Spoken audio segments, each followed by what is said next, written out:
ನಮಸ್ಕಾರ. ಪಾಕಶಾಸ್ತ್ರ ಚಾನೆಲ್ಗೆ ಸ್ವಾಗತ. ನಾನು ಸುರೇಖಾ ತಲ್ವಾರ್. ಇವತ್ತು ನಾನು ಉತ್ತರ ಕರ್ನಾಟಕದ ಸ್ಪೆಷಲ್ ಶೇಂಗಾ ಹಿಂಡಿ ಮತ್ತೆ ಅಗಸಿ ಹಿಂಡಿ ಮಾಡಿದೀನಿ. ಶೇಂಗಾ ಹಿಂಡಿ ಪರ್ಫೆಕ್ಟ್ ಆಗಿ ಯಾವ ತರ ಮಾಡೋದು ಅಂತ ಇವತ್ತು ನಾನು ಮಾಡಿ ತೋರಿಸಿದೀನಿ. ಪರ್ಫೆಕ್ಟ್ ಅಂದ್ರೆ ನೋಡಿ, ಈ ತರ ಉಂಡೆ ಮಾಡಿದ್ರೆ ಉಂಡೆ ಆಗ್ಬೇಕು. ನೋಡಿ, ಈ ತರ ಆದ್ರೆ ಮಾತ್ರ ಪರ್ಫೆಕ್ಟ್ ಆಗ ಶೇಂಗಾದ ಹಿಂಡಿ ಅಂತ. ಉದುರುದ್ರಾಗಿ ಬಂದ್ರೆ ಅಷ್ಟು ಚೆನ್ನಾಗಿರಲ್ಲ. ಈ ತರ ಬಂದ್ರೆ ತುಂಬಾ ಚೆನ್ನಾಗಿರತ್ತೆ. ಈ ತರ ಶೇಂಗಾದ ಹಿಂಡಿ ಯಾವ ತರ ಮಾಡ್ಕೊಳ್ಳೋದು ಅಂತ ನಾನು ಇವತ್ತು ಮಾಡಿ ತೋರಿಸಿದೀನಿ. ಬನ್ನಿ ಯಾವ ತರ ಮಾಡೋದು ಅಂತ ನೋಡ್ಕೊಳ್ಳೋಣ. ಇದಕ್ಕೆ ಏನೇನ್ ಸಾಮಗ್ರಿಗಳು ತಗೊಂಡಿದೀನಿ ಅಂತ ನಾನು ನಿಮ್ಗೆ ಫಸ್ಟ್ ಸಾಮಗ್ರಿಗಳನ್ನ ತೋರಿಸ್ಬಿಡ್ತೀನಿ. ಆಮೇಲೆ ಯಾವ ತರ ಮಾಡೋದು ಅಂತ ನೋಡ್ಕೊಳ್ಳೋಣ. ತೋರಿಸ್ತೀನಿ. ನೋಡಿ, ಅಕ್ಕಿ ತಗೊಂಡಿದೀನಿ. ಒಂದ್ 1/4 kg ಅಷ್ಟು ಅಕ್ಕಿ ತಗೊಂಡಿದೀನಿ. ಒಂದ್ 1/2 kg ಅಷ್ಟು ಶೇಂಗಾ ತಗೊಂಡಿದೀನಿ. ಇದಕ್ಕೆ 4 ಗೆಡ್ಡೆ ಬೆಳ್ಳುಳ್ಳಿನ ನಾನು ಬಿಡಿಸಿಟ್ಕೊಂಡಿದೀನಿ. ಮತ್ತೆ ಕಲ್ಲುಪ್ಪು ತಗೊಂಡಿದೀನಿ. ಕಲ್ಲುಪ್ಪು ತಗೊಳ್ಳಿ. ಕಲ್ಲುಪ್ಪು ತಗೊಂಡ್ರೆ ಹಿಂಡಿ ಚೆನ್ನಾಗಿ ಬರುತ್ತೆ.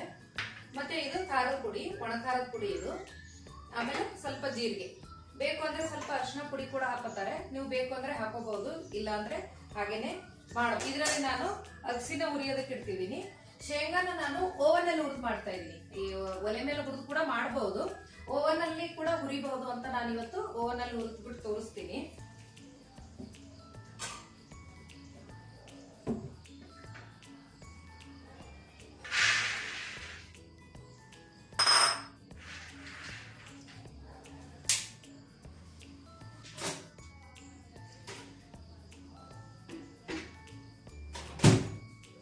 ನೋಡಿ, ಇದು ಮೈಕ್ರೋ ಬಟನ್ ಪ್ರೆಸ್ ಮಾಡಿಬಿಟ್ಟು ಇದಕ್ಕೆ ಒಂದು 6 ನಿಮಿಷ ಇಟ್ರೆ ಸಾಕಾಗತ್ತೆ.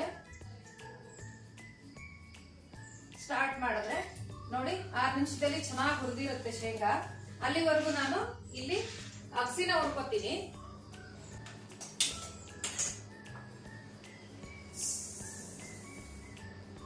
ಅಗಸಿನ ನಾವು ಯಾವ ತರ ಹುರ್ಕೋಬೇಕು ಅಂದ್ರೆ, ಇದು ಪೂರ್ತಿಯಾಗಿ ಚಟಪಟ ಚಟಪಟ ಅಂತ ಹೊಡಿಬೇಕು. ಆವಾಗ ಅಗಸಿ ಚೆನ್ನಾಗಿ ಹುರಿದಿದೆ ಅಂತ ಅರ್ಥ. ನೋಡಿ, ಆ ಕಡೆ ಶೇಂಗಾ ಕೂಡ ಹುರಿತಾ ಇದೆ. ಓವನ್ ಅಲ್ಲಿ ಅಂತೂ ತುಂಬಾ ಸೂಪರ್ ಆಗಿ ಶೇಂಗಾ ಫ್ರೈ ಆಗುತ್ತೆ ಓವನ್ ಅಲ್ಲಿ ಮಾಡ್ಕೊಂಡ್ರೆ. ಇಲ್ಲಾಂದ್ರೆ ಒಲೆ ಮೇಲೆ ಅಂದ್ರೆ ಸಣ್ಣ ಉರಿಯಲ್ಲಿ ಇಟ್ಕೊಂಡು ಪೂರ್ತಿ ಮೇಲಿರೋ ಸಿಪ್ಪಿ ಬಿಡೋವರೆಗೂ ನಾವು ಇದನ್ನ ಚೆನ್ನಾಗಿ ಶೇಂಗಾನ ಹುರ್ಕೋಬೇಕಾಗುತ್ತೆ. ಈ ಶೇಂಗಾ ಹಿಂಡಿ, ಅಗಸಿ ಹಿಂಡಿ ನಾವು ಒಂದ್ಸಲ ಕುಟ್ಟಿಟ್ಕೊಂಡ್ರೆ 1 ತಿಂಗಳವರೆಗೂ ನಾವು ಯೂಸ್ ಮಾಡ್ಕೋಬಹುದು. ನೋಡ್ಬಹುದು ನೀವು, ಈಗ ಒಂದೊಂದೊಂದು ಚಟಪಟ ಅಂತ ಇದೆ. ಇವಾಗ ಇದನ್ನ ಉರಿ ಕಡಿಮೆ ಇಟ್ಕೋಬೇಕು. ರೊಟ್ಟಿಗೆ, ಚಪಾತಿಗೆ, ಮೊಸರದ್ರ ಜೊತೆ ಕಾಂಬಿನೇಷನ್ ಇದ್ರೆ ಸಾಕು, ತುಂಬಾನೇ ಚೆನ್ನಾಗಿರುತ್ತೆ. ನೋಡಿ, ಅಲ್ಲಿ ಕೂಡ ಶೇಂಗಾ ಬೀಜ ಪಟಪಟ ಅಂತ ಇದೆ, ಕೇಳಿಸ್ತಿರ್ಬೋದು.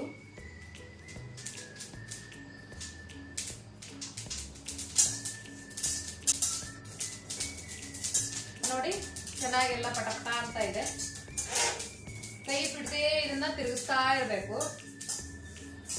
ಯಾಕಂದ್ರೆ ಇದು ಅಗಸೆ ತುಂಬಾ ಚಿಕ್ಕ ಚಿಕ್ಕದ ಕಾಳಲ್ವಾ, ಕೆಳಗಡೆ ಚಿಕ್ಕ ಚಿಕ್ಕದಿರೋದ್ರಿಂದ ಬೇಗ ಹೊತ್ತೋಗೋ ಚಾನ್ಸಸ್ ಇರುತ್ತೆ. ಕಪ್ಪಗಾಗ್ಬಿಡುತ್ತೆ, ಸೀದೋಗುತ್ತೆ ಅಂತಾರಲ್ಲ, ಆ ತರ ಸೀದೋಗ್ಬಿಡುತ್ತೆ. ಹಾಗಾಗಿ ನಾವು ಕೈ ಆಡಿಸ್ತಾ ಇರ್ಬೇಕು. ನೋಡಿ, ಸ್ಮೆಲ್ ಕೂಡ ಬರ್ತಾ ಇದೆ. ಇದು ಹುರಿದಿರೋ ಸ್ಮೆಲ್ ಬರುತ್ತೆ, ಗಮ್ ಅಂತ. ಆ ತರ ಸ್ಮೆಲ್ ಬರೋವರೆಗೂ ಚೆನ್ನಾಗಿ ಇದನ್ನ ಫ್ರೈ ಮಾಡ್ಕೋಬೇಕು. ನೋಡಿ, ಅಲ್ಲಿ ಕೂಡ ಶೇಂಗಾ ಬೀಜ ಇದು ಆಫ್ ಆಯ್ತು. ಈಗ ನೋಡಿ,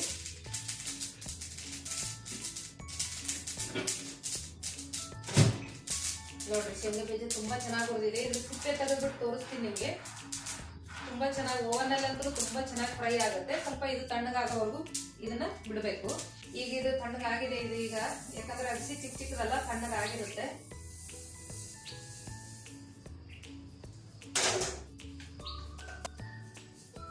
ನೋಡಿ, ಈಗ ಅಗಸಿ ಇದಕ್ಕೆ ಹಾಕೊಂಡಿದೀನಿ. ನೋಡ್ಬಹುದು, ಈಗ ಈ ತರ ಇರುತ್ತೆ ಅಗಸಿ ಅಂದ್ರೆ. ಇದು ಎಲ್ಲ ಅಂಗಡಿಗಳಲ್ಲೂ ಸಿಗುತ್ತೆ, ನಿಮ್ಗೆ ಮಾಲ್ಗಳಲ್ಲೂ ಸಿಗುತ್ತೆ. ಇದು ಹೆಲ್ತಿಗೆ ತುಂಬಾ ಒಳ್ಳೆಯದು.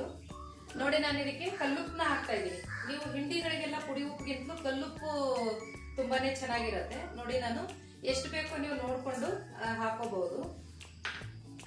ಇದಕ್ಕೇನೆ ನಾನೀಗ ಬೆಳ್ಳುಳ್ಳಿನ ಹಾಕ್ತಾ ಇದ್ದೀನಿ.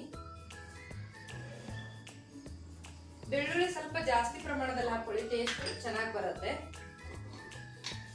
ಮತ್ತೆ ಇದಕ್ಕೆ ನಾನು ಜೀರಿಗೆನ ಹಾಕ್ತಾ ಇದ್ದೀನಿ. ಒಂದ್ 1/4 kg ನೋಡಿ, 2 ಟೇಬಲ್ ಸ್ಪೂನ್ ಅಷ್ಟು ನಾನು ಜೀರಿಗೆನ ಹಾಕ್ತಾ ಇದ್ದೀನಿ. ಬೇಕು ಅಂದ್ರೆ ಅರಿಶಿನ ಪುಡಿ ಹಾಕೋಬಹುದು. ನಾನು ಸ್ವಲ್ಪ ಅರಿಶಿನ ಪುಡಿ ಕೂಡ ಹಾಕ್ತೀನಿ. ಇದು ಆಪ್ಷನಲ್. ನಿಮಗೆ ಕಲರ್ ಚೆನ್ನಾಗಿ ಬೇಕು ಅಂದ್ರೆ ಒಂಚೂರು ಅರಿಶಿನ ಪುಡಿ ಹಾಕೋಬಹುದು.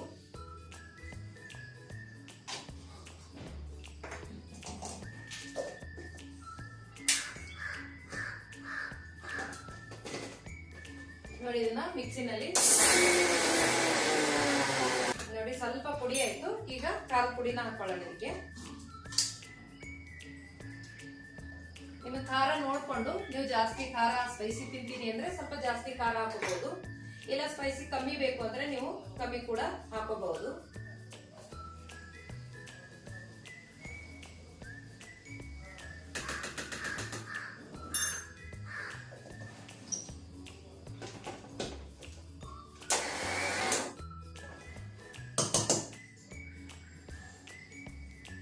ನೋಡಿ ಅಗಸಿ ಹಿಂಡಿ ಈಗ ರೆಡಿ ಆಯ್ತು.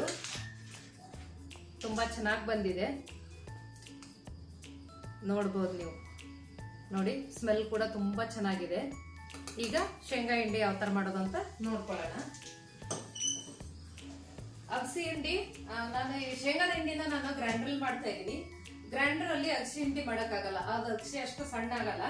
ಹಾಗಾಗಿ ಅದು ಮಿಕ್ಸಿನಲ್ಲೇ ಮಾಡ್ಕೋಬೇಕು. ಇಲ್ಲ ಕಲ್ಲಲ್ಲಿ ಕುಟ್ಟಿದ್ರಂತೂ ಸೂಪರ್ ಆಗಿರುತ್ತೆ ಎರಡು ಕೂಡ. ಇದನ್ನು ಕಲ್ಲಲ್ಲಿ ಕುಟ್ಟಿದ್ರೆ ಚೆನ್ನಾಗಿರುತ್ತೆ, ಅಗಸಿ ಹಿಂಡಿನೂ ಕಲ್ಲಲ್ಲಿ ಕುಟ್ಟಿದ್ರೆ ತುಂಬಾ ಚೆನ್ನಾಗಿರುತ್ತೆ. ನೋಡ್ಬೋದು ಇವಾಗ ಶೇಂಗಾ ತಣ್ಣಗಾಗಿದೆ ನೋಡ್ರಿ, ಎಷ್ಟು ಚೆನ್ನಾಗಿ ಸಿಪ್ಪೆ ಬಿಟ್ಕೊಂತ ಇದೆ. ಈ ತರ ಎಲ್ಲ ಸಿಪ್ಪೆ ಬಿಡಿಸ್ಬಿಟ್ಟು ಇದನ್ನ ಕ್ಲೀನ್ ಮಾಡಿ ಆಮೇಲೆನೆ ನಾವು ಶೇಂಗಾ ಹಿಂಡಿ ಮಾಡ್ಕೋಬೇಕು.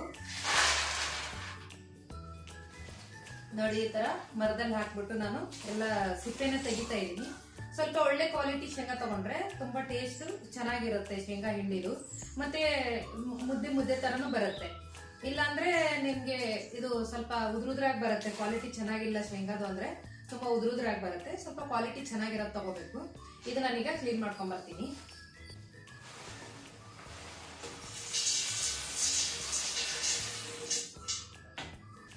ನೋಡಿ ಇದಕ್ಕೆ ನಾನು ಕಲ್ಲುಪ್ಪು ತಗೊಂಡಿದ್ದೀನಿ. ನಿಮ್ಗೆ ಉಪ್ಪು ಎಷ್ಟು ಬೇಕೋ ನೋಡ್ಕೊಂಡು ಹಾಕ್ಬಹುದು. ಕಲ್ಲುಪ್ಪು ಹಾಕಿದ್ರೇನೆ ಹಿಂಡಿಗೆ ಮತ್ತೆ ಮಸಾಲೆ ಖಾರಕ್ಕೆಲ್ಲ ನಾವು ಕಲ್ಲುಪ್ಪೆ ಯೂಸ್ ಮಾಡೋದು. ನೋಡಿ ಉಪ್ಪನ್ನ ಹಾಕ್ತಾ ಇದ್ದೀನಿ, ಮತ್ತೆ ಬೆಳ್ಳುಳ್ಳಿ ಹಾಕ್ತಾ ಇದ್ದೀನಿ. ಇದು ಒಂದ್ 2 ರಿಂದ 3 ಗಡ್ಡೆಯಷ್ಟು ಬೆಳ್ಳುಳ್ಳಿ, ಅರ್ಧ ಕೆಜಿಗೆ ಅಷ್ಟು ಹಾಕ್ಲೇಬೇಕು. ಜೀರಿಗೆನ ಹಾಕ್ತಾ ಇದ್ದೀನಿ.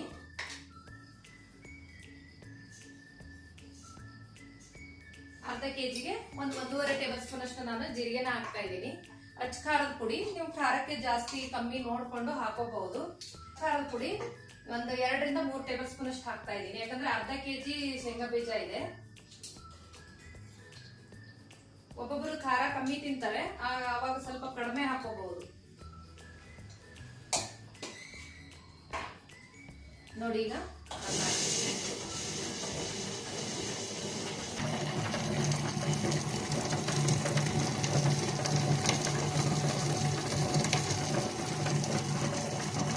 ನೋಡಿ ಈಗ ಶೇಂಗಾದ ಹಿಂಡಿ ಕೂಡ ರೆಡಿ ಆಗಿದೆ. ಈಗ ಆಫ್ ಮಾಡಿ ತೋರಿಸ್ತೀನಿ ಯಾವ ತರ ಆಗಿದೆ ಅಂತ.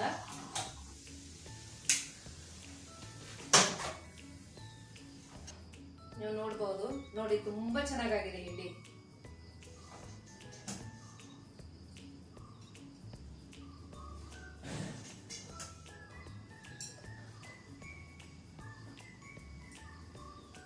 ನೋಡ್ಬೋದು ಎಷ್ಟು ಚೆನ್ನಾಗಾಗಿದೆ ನೋಡಿ ಹಿಂಡಿ. ಈ ತರ ಒಳ್ಳಲ್ಲಿ ಕುಟ್ಟಿ ಮಾಡಿದ್ರೆ ಇದೇ ತರ ಬರುತ್ತೆ. ಗ್ರೈಂಡರ್ ಇಲ್ಲ ಅಂದವರು ಒಳ್ಳಲ್ಲಿ ಕುಟ್ಕೊಂಡು ಮಾಡಬಹುದು.